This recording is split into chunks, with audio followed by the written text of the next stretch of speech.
Welcome traders to another Tickmill trading update with me, Patrick Munnelly. Want to update the S&P 500 view using the emini futures contract and put together a trading plan for the trading day ahead. Starting on the higher time frames, get some perspective of where we're at. On the weekly time frame, as I mentioned, I'm leaning against this bearish outside reversal candle, which flipped the weekly volume weighted average price into bearish territory.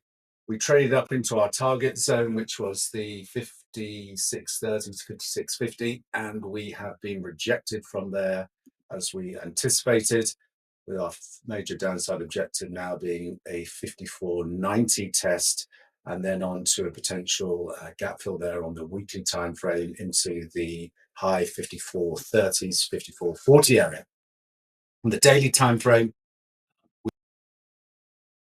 a high volume node. This is a 30-day look back in terms of the volume profile I'm using, at 55.30 being the principal objective for today's session. If we move to our intraday timeframes and we look at the levels for the session ahead, the key resistance now is this 55.65 to 55.75. Whilst we remain below there, I'm looking for a downside extension through the value area low and last week's lows at the 55.40s to get a test into the 55.30 to 55.20 area. Now, from there, I could see the potential for at least a short-term bounce back into retest the 55.50s from below.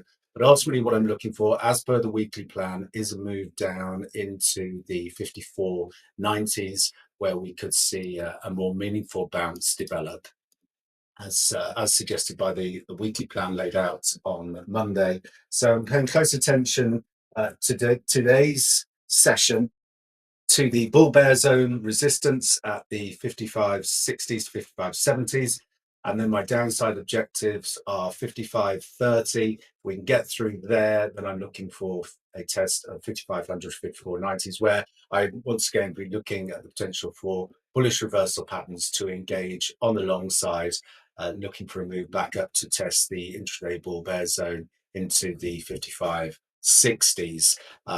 Obviously, I don't anticipate that's all going to happen within today's session. I'm just mapping out where I think we're heading now as we trade through the middle of the week, and you can see the positions I've got running up here in my book. Anticipation, like I say, is for a further extension to the downside, paying close attention to that 55.30 test. Any bullish reversal patterns there could see us trade back up into the bull bear zone first, the intraday bull bear zone, before looking ultimately for our weekly downside objective, 5500, 54.90s. As always, traders, plan the trade the plan, and most importantly, manage your risk. Until next time, thanks very much.